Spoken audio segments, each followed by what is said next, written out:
അയ്യോ,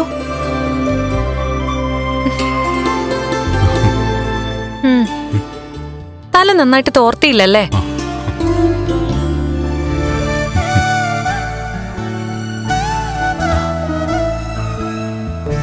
ഇന്ന് മലയ്ക്ക് പോവാൻ മാലയിടുന്നല്ലേ, അപ്പോ തലയിൽ ഇത്തിരി ഈർപ്പം നിലനിൽക്കുന്നത് നല്ലതാ. അത് പുതിയ കണ്ടെടുത്താണല്ലോ. കണ്ണേട്ടാ, ഇത്തവണ കണ്ണേട്ടന് നടന്നു മല കയറാൻ പറ്റുമോ? അങ്ങനെയുള്ള അതിമോഹമൊന്നും എനിക്കില്ല. തന്റെ കൈപിടിച്ച് നടക്കാൻ കഴിഞ്ഞാ അത്രയും നല്ലത്. വൃശ്ചിക മാസത്തിലെ തൃക്കാർത്തികയിൽ പല അത്ഭുതങ്ങളും സംഭവിക്കുമെന്നാ തോമസ് സാറ് പറഞ്ഞിരിക്കുന്നത്. ഇപ്പൊ തന്നെ വലിയ വലിയ അത്ഭുതങ്ങൾ സംഭവിച്ചു കഴിഞ്ഞല്ലോ. ഇനിയിപ്പോ എല്ലാം സാവകാശം മതി. അതെന്തിനാ സാവകാശമാക്കുന്നേ? തോമസ് സാറ് നമ്മളെക്കാളും ആത്മവിശ്വാസത്തില. പിന്നെ ഈ മണ്ഡലകാലം എന്തോ മൊത്തത്തിലൊരു ധൈര്യം ഉണ്ടാക്കിയിട്ടുണ്ട്. നമ്മളും വൃശ്ചിക മാസവും തമ്മിൽ നല്ല കണക്ഷൻ ഉണ്ട് കണ്ണേട്ടാ. അങ്ങനെ കണക്ഷൻ ഉണ്ടോന്ന് എനിക്കറിയില്ല. പക്ഷേ എന്റെ ജീവിതവുമായി വൃശ്ചിക മാസത്തിനും മണ്ഡലകാലത്തിനും ഒക്കെ നല്ല കണക്ഷനുണ്ട്. എന്റെ ജീവിതം മാറ്റിമറിച്ചത് ഈ മാസമാണ്. അതൊരു നല്ല മാറ്റം ആയിരുന്നില്ല എന്നൊന്നും പറയണ്ട. നമ്മളെ തമ്മിൽ ഒന്നിപ്പിച്ചത് അയ്യപ്പസ്വാമി തന്നെയാ. അതുകൊണ്ട് ഒരു തൃക്കാർത്തിക ദിവസം എനിക്ക് നഷ്ടപ്പെട്ട ചലനശേഷി വർഷങ്ങൾക്ക് ശേഷം കടന്നു വന്ന ഈ തൃക്കാർത്തികയുടെ അന്ന് തിരിച്ചു കിട്ടുമായിരിക്കുമല്ലേ? അങ്ങനെ തന്നെയാ എന്റെ മനസ്സും പറയുന്നേ. ഏതാണ്ട് അതിലേക്ക് നമ്മൾ എത്തിയല്ലോ.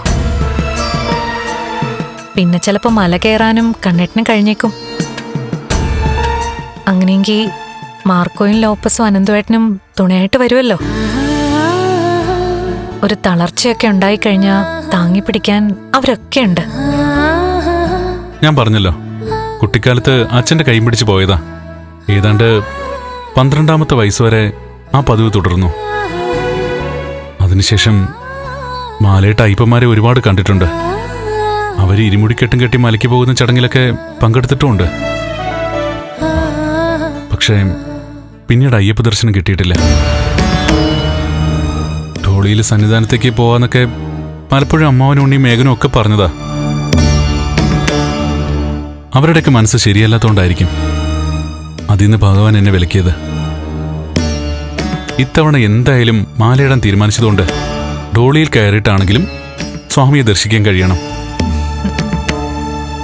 പിന്നെ അനന്തവും മാർക്കോയും ലോപ്പസും ഒക്കെ ഉള്ളതുകൊണ്ട് ഇത്തവണത്തെ അയ്യപ്പ ദർശനം രസകരമായിരിക്കും.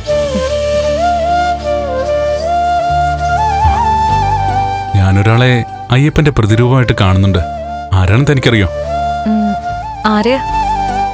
അവനെ തന്നെ, മാർക്കോയെ. ഇത്തവണ കണ്ണേട്ടന് പരസഹായത്തോടെ മല ചവിട്ടേണ്ടി വരില്ല കണ്ണേട്ടാ. ഉള്ളിൽ അടക്കി വെച്ചിരിക്കുന്ന ആഗ്രഹം നടക്കും കണ്ണേട്ടാ. ശരണം വിളിയോടെ ഇരുമുടിക്കെട്ടും തലയിൽ വെച്ച് കണ്ണേട്ടന് നടന്ന് സന്നിധാനത്തിൽ എത്താൻ പറ്റും. അതിനുവേണ്ടി ഞാൻ വ്രതം എടുത്ത് തുടങ്ങി.